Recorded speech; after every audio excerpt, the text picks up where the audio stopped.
ನಮಸ್ಕಾರ. ಎಲ್ಲರಿಗೂ ಭುವಿ ಎಜುಕೇಟ್ಗೆ ಸ್ವಾಗತ. ಈಗಾಗಲೇ ನಾವು ಭಾರತಕ್ಕೆ ಯುರೋಪಿಯನರ ಆಗಮನವನ್ನ ನೋಡಿದ್ದೀವಿ.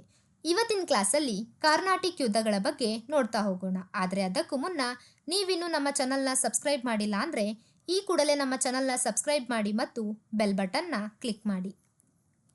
ಕಾರ್ನಾಟಿಕ್ ಯುದ್ಧಗಳು ನಡೆದಿರ್ತಕ್ಕಂಥದ್ದು ದಕ್ಷಿಣ ಭಾರತದ ಪೂರ್ವ ಭಾಗವಾಗಿರ್ತಕ್ಕಂತಹ ಕೋರಮಂಡಲ ತೀರದಲ್ಲಿ. ಇದರ ರಾಜಧಾನಿ ಅರ್ಕಾಟ್. ಆ ಸಮಯದಲ್ಲಿ ಅರ್ಕಾಟ್ನ ನವಾಬನಾಗಿರ್ತಕ್ಕಂಥವನು ದೋಸ್ತಲಿ, ಹಾಗೆ ಹೈದರಾಬಾದಿನ ನಿಜಾಮನಾಗಿರ್ತಕ್ಕಂಥವನು ಅಸಫ್ ಜಾನ್. ಅಸಫ್ ಜಾನನಿಗಿರ್ತಕ್ಕಂಥ ಇನ್ನೊಂದು ಹೆಸರು ನಿಜಾಮ್ ಉಲ್ ಮುಲ್ಕ್. ಅರ್ಕಾಟ್ನ ನವಾಬನಾಗಿರ್ತಕ್ಕಂತಹ ದೋಸ್ತಲಿ ಅಸಫ್ ಜಾನನ ಅಧೀನದಲ್ಲಿದ್ದ. ಮುಂದೆ 1740ರಲ್ಲಿ ದೋಸ್ತಲಿ ಮೇಲೆ ಮರಾಠರು ದಾಳಿ ಮಾಡಿ ಆತನನ್ನ ಕೊಲೆ ಮಾಡ್ತಾರೆ. ದೋಸ್ತಲಿಯ ಅಳಿಯನಾಗಿರ್ತಕ್ಕಂತಹ ಚಂದಾ ಸಾಹೇಬನನ್ನು ಸತರದಲ್ಲಿ ಬಂಧಿಸಿಟ್ಟು ಮರಾಠರು ಅರ್ಕಾಟವನ್ನ ವಶಪಡಿಸ್ಕೋತಾರೆ. ಮುಂದೆ ದೋಸ್ತಲಿಯ ಮಗನಾಗಿರ್ತಕ್ಕಂತಹ ಸಬ್ದರಲ್ಲಿ ಮರಾಠರಿಗೆ 1 ಕೋಟಿ ಹಣವನ್ನ ನೀಡಿ ಅರ್ಕಾಟ್ವನ್ನು ಮರುಪಡೆದು ಅರ್ಕಾಟ್ನ ನವಾಬನಾಗ್ತಾನೆ. ಈ ವಿಷಯವನ್ನ ತಿಳಿದು ದೋಸ್ತಲಿಯ 2ನೇ ಮಗನಾಗಿರ್ತಕ್ಕಂತಹ ಮುರ್ತಾಬಲಿ ತನ್ನ ಸಹೋದರನಾಗಿರ್ತಕ್ಕಂತಹ ಸಬ್ದರಲಿಯನ್ನೇ ಕೊಲೆ ಮಾಡಿ ತಾನು ಅಧಿಕಾರಕ್ಕೆ ಬರ್ತಾನೆ. ಆಗ ಅಸಫ್ ಜಾನನ ಸೇನಾನಿಯಾಗಿರ್ತಕ್ಕಂತಹ ಅನ್ವರುದ್ದೀನ್ ಮುರ್ತಾಬಲಿ ಮೇಲೆ ದಾಳಿ ಮಾಡಿ ಆತನನ್ನ ಕೊಲೆ ಮಾಡಿ ತಾನು ಅರ್ಕಾಟ್ನ ನವಾಬನಾಗ್ತಾನೆ. ಆಗ ಚಂದಾ ಸಾಹೇಬ್ ಬಿಡುಗಡೆಯಾಗಿ ಅನ್ವರುದ್ದೀನ್ ವಿರುದ್ಧ ಹೋರಾಟ ಮಾಡಲು ಶುರು ಮಾಡ್ತಾನೆ. ಕಾರಣ ಚಂದಾ ಸಾಹೇಬ್ ಹೇಳ್ತಾನೆ ಅರ್ಕಾಟ್ ತನಗೆ ಸೇರಿದ್ದು, ಸೊ ಬಿಟ್ಕೊಡು ಅಂತ ಕೇಳ್ತಾನೆ. ಆಗ ಅನ್ವರುದ್ದೀನ್ ಯಾವುದೇ ಕಾರಣಕ್ಕೂ ಬಿಟ್ಕೊಡಲು ತಯಾರಿರಲ್ಲ. ಆಗ ಚಂದಾ ಸಾಹೇಬ್ ಏನ್ ಮಾಡ್ತಾನಂದ್ರೆ ಫ್ರೆಂಚರಿಗೆ ಸಹಾಯವನ್ನ ಕೋರ್ತಾನೆ. ಅನ್ವರುದ್ದೀನ್ ಬ್ರಿಟಿಷರಿಗೆ ಸಹಾಯವನ್ನ ಕೋರ್ತಾನೆ. ಇದೇ ಸಮಯಕ್ಕೆ 1746ರಲ್ಲಿ ಹೈದರಾಬಾದಿನ ನಿಜಾಮನಾಗಿರ್ತಕ್ಕಂಥ ಅಸಫ್ ಜಾನ್ ಮರಣ ಹೊಂತಾನೆ. ಈತನ ಮರಣದ ನಂತರ ಹೈದರಾಬಾದಿನ ಉತ್ತರಾಧಿಕಾರಕ್ಕಾಗಿ ಪೈಪೋಟಿ ನಡೆಯುತ್ತೆ. ಪೈಪೋಟಿ ನಡೆಸ್ತಕ್ಕಂಥವರು ಅಸಫ್ ಜಾನನ ಮಗನಾಗಿರ್ತಕ್ಕಂತಹ ನಾಸಿರ್ ಜಂಗ್ ಮತ್ತು ಅಸಫ್ ಜಾನನ ಮೊಮ್ಮಗನಾಗಿರ್ತಕ್ಕಂತಹ ಮುಜಾಫರ್ ಜಂಗ್. ನಾಸಿರ್ ಜಂಗ್ ಏನ್ ಮಾಡ್ತಾನಂದ್ರೆ ಬ್ರಿಟಿಷರ ಸಹಾಯವನ್ನ ಕೋರ್ತಾನೆ. ಮುಜಾಫರ್ ಜಂಗ್ ಫ್ರೆಂಚರ ಸಹಾಯವನ್ನ ಕೋರ್ತಾನೆ. ಬ್ರಿಟಿಷರು ಮತ್ತು ಫ್ರೆಂಚರು ಯುದ್ಧದಲ್ಲಿ ನಡುವೆ ಬಂದ ಕಾರಣ ಕಾರ್ನಾಟಿಕ್ ಯುದ್ಧಗಳು ನಡೆದವು ಎಂದು ಹೇಳಲಾಗುತ್ತದೆ. ಹಾಗಾದ್ರೆ 1ನೇ ಕಾರ್ನಾಟಿಕ್ ಯುದ್ಧವನ್ನ ನೋಡ್ತಾ ಹೋಗೋಣ. 1ನೇ ಕಾರ್ನಾಟಿಕ್ ಯುದ್ಧದ ಕಾಲ 1746ರಿಂದ 1748. ಇದಕ್ಕೆ ಮೂಲ ಕಾರಣ ಆಸ್ಟ್ರಿಯಾದ ಉತ್ತರಾಧಿಕಾರತ್ವ. ಆಸ್ಟ್ರಿಯಾ ಇರ್ತಕ್ಕಂಥದ್ದು ಯುರೋಪ್ ಖಂಡದಲ್ಲಿ. ಈಗಾಗಲೇ ನಾವು ನೋಡಿದ್ವಿ, ಯುರೋಪಲ್ಲಿ ಇಂಗ್ಲೆಂಡ್ ಮತ್ತು ಫ್ರಾನ್ಸ್ ಮಧ್ಯೆ ಯುದ್ಧ ನಡೀತಿತ್ತು. ಅಂದರೆ ಬ್ರಿಟಿಷರು ಮತ್ತು ಫ್ರೆಂಚರ ಮಧ್ಯೆ ಯುದ್ಧ ಆಗ್ತಿತ್ತು. ಆ ಕಾರಣಕ್ಕೆ ಫ್ರೆಂಚರ್ ಏನು ಮಾಡ್ತಾರಂದ್ರೆ ಭಾರತದಲ್ಲಿರ್ತಕ್ಕಂತಹ ಬ್ರಿಟಿಷರನ್ನ ಸೋಲಿಸಬೇಕು ಅನ್ನೋ ಉದ್ದೇಶದಿಂದ ಫ್ರೆಂಚರು ಭಾರತಕ್ಕೆ ಬಂದಿರ್ತಾರೆ. ಸೊ ಯುರೋಪಲ್ಲಿ ಆಗ್ತಕ್ಕಂತಹ ಈ ಜಗಳದ ಪರಿಣಾಮವಾಗಿ ಅದರ ಪ್ರಭಾವ ಭಾರತದಲ್ಲಿ ಬೀರುತ್ತೆ. ಭಾರತದಲ್ಲೂ ಕೂಡ ಯುದ್ಧ ಶುರು ಆಗುತ್ತೆ. ಈ 1ನೇ ಕಾರ್ನಾಟಿಕ್ ಯುದ್ಧದಲ್ಲಿ 2 ಬಣಗಳು ಸೃಷ್ಟಿಯಾಗುತ್ತೆ. ಅದರಲ್ಲಿ ಒಂದು ಬ್ರಿಟಿಷ್ ಬಣ, ಮತ್ತೊಂದು ಫ್ರೆಂಚ್ ಬಣ. ಬ್ರಿಟಿಷ್ ಬಣದಲ್ಲಿರ್ತಕ್ಕಂಥದ್ದು ಬಾರ್ನೆಟ್, ಪೇತಾ, ಮೋರ್ಸ್, ಅನ್ವರುದ್ದೀನ್ ಮತ್ತು ನಾಸಿರ್ ಜಂಗ್. ಫ್ರೆಂಚ್ ಬಣದಲ್ಲಿರ್ತಕ್ಕಂಥದ್ದು ಡೂಪ್ಲೆ, ಲಬಾಡೋನಾಯಿಸ್, ಚಂದಾ ಸಾಹೇಬ್ ಮತ್ತು ಮುಜಾಫರ್ ಜಂಗ್. ಮೊದಲಿಗೆ ಬಾರ್ನೆಟ್ ಏನಿರ್ತಾನಲ್ವಾ, ಈತ ಮದ್ರಾಸ್ನಲ್ಲಿ ಬ್ರಿಟಿಷ್ ಅಧಿಕಾರಿ. ಡೂಪ್ಲೆ ಇರ್ತಕ್ಕಂಥದ್ದು ಫ್ರೆಂಚರ ರಾಜಧಾನಿಯಾಗಿರ್ತಕ್ಕಂತಹ ಪಾಂಡಿಚೇರಿಯಲ್ಲಿ.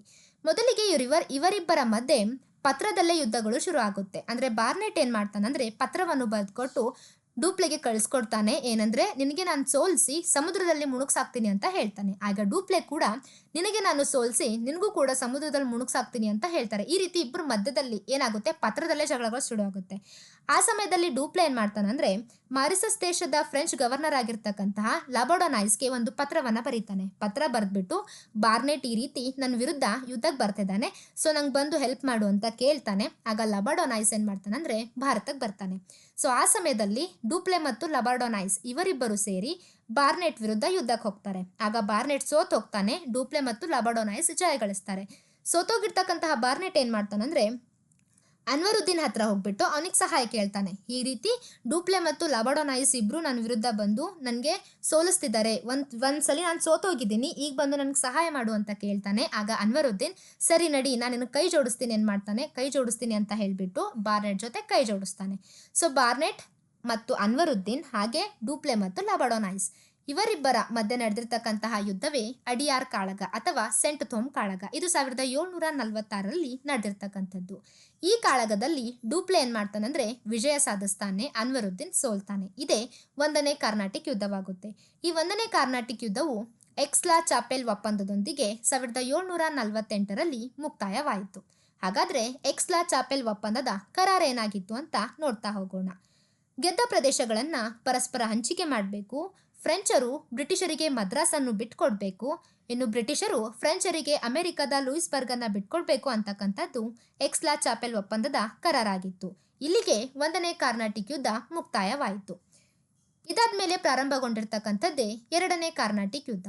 ಇದರ ಅವಧಿ 1749ರಿಂದ 1754. ಇದಕ್ಕೆ ಕಾರಣ ಆಂತರಿಕ ಒಪ್ಪಂದ. ಈಗಲೂ ಕೂಡ 2 ಬಣಗಳು ಸೃಷ್ಟಿಯಾಗುತ್ತೆ, ಒಂದು ಬ್ರಿಟಿಷ್ ಬಣ, ಇನ್ನೊಂದು ಫ್ರೆಂಚ್ ಬಣ.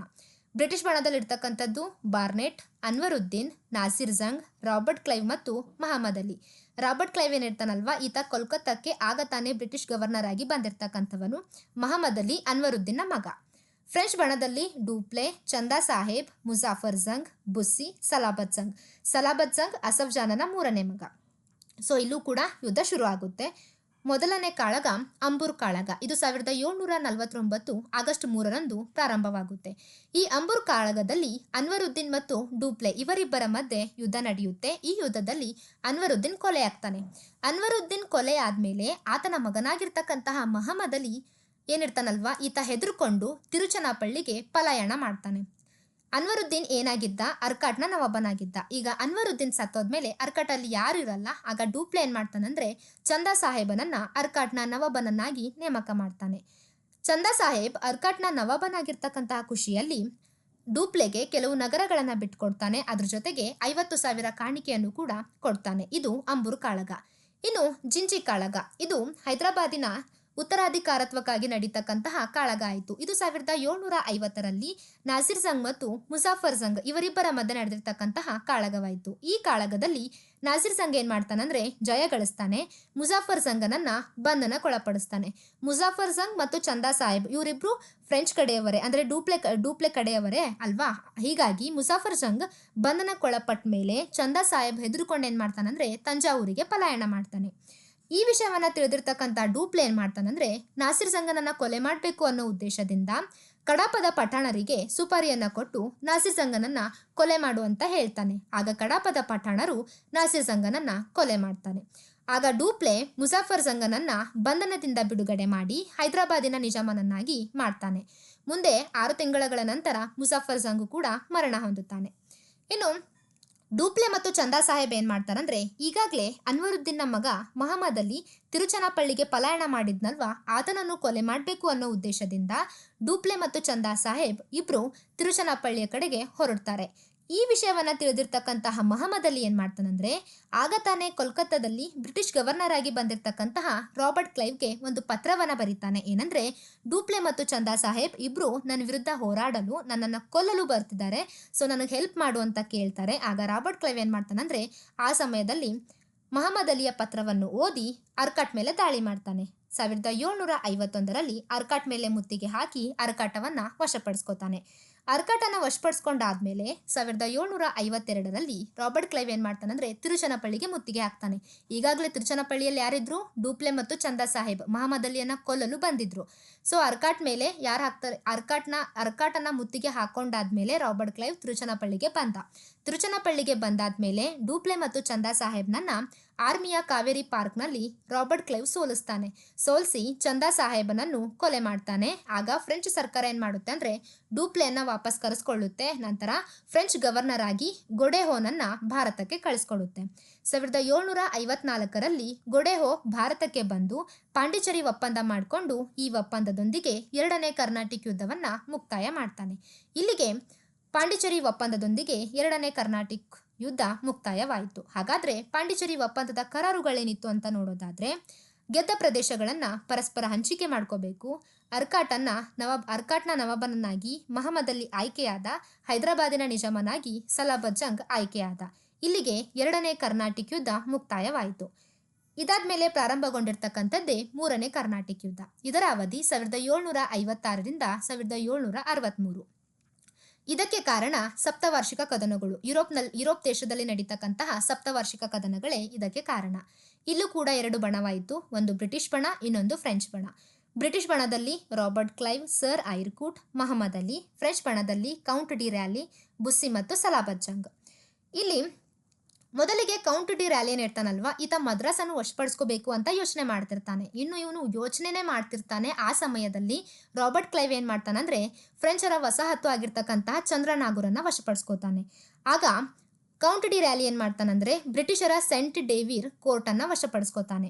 ರಾಬರ್ಟ್ ಕ್ಲೈವ್ ಹೈದರಾಬಾದ್ ಅನ್ನ ವಶಪಡಿಸ್ಕೋಬೇಕು ಅಂತ ಹೈದರಾಬಾದ್ ಮೇಲೆ ದಾಳಿ ಮಾಡ್ತಾನೆ. ಆ ಸಮಯದಲ್ಲಿ ಹೈದರಾಬಾದ್ ನಲ್ಲಿ ನಿಜಾಮನಾಗಿ ಯಾರಿರ್ತಾರೆ, ಸಲಾಬತ್ ಜಂಗ್ ಇರ್ತಾನೆ. ಈತ ಹೆದರ್ಕೊಂಡು ಏನ್ ಮಾಡ್ತಾನಂದ್ರೆ ತನ್ನ ಅಧಿಕಾರವನ್ನ ಬಿಟ್ಕೊಟ್ಟು ರಾಬರ್ಟ್ ಕ್ಲೈವ್ ಕಡೆಗೆ ಹೋಗ್ತಾನೆ, ಅಂದ್ರೆ ಬ್ರಿಟಿಷರ ಪರವಾಗಿ ನಿಂತ್ಕೊಂತಾನೆ. ಅದಾದ್ಮೇಲೆ 1760 ಜನವರಿ 22ರಂದು ವಾಂಡಿವಾಶ್ ಕದನ ನಡೆಯುತ್ತೆ. ಈ ವಾಂಡಿವಾಶ್ ಕದನ ಯಾರ ಮಧ್ಯೆ ನಡೆಯುತ್ತೆ ಅಂದ್ರೆ ಸರ್ ಐರ್ಕೂಟ್ ಮತ್ತು ಕೌಂಟ್ ಡಿ ರ್ಯಾಲಿ ಮಧ್ಯೆ ನಡೆಯುತ್ತೆ. ಈ ಕದನದಲ್ಲಿ ಕೌಂಟ್ ಡಿ ರ್ಯಾಲಿ ಸೋತ್ ಹೋಗ್ತಾನೆ.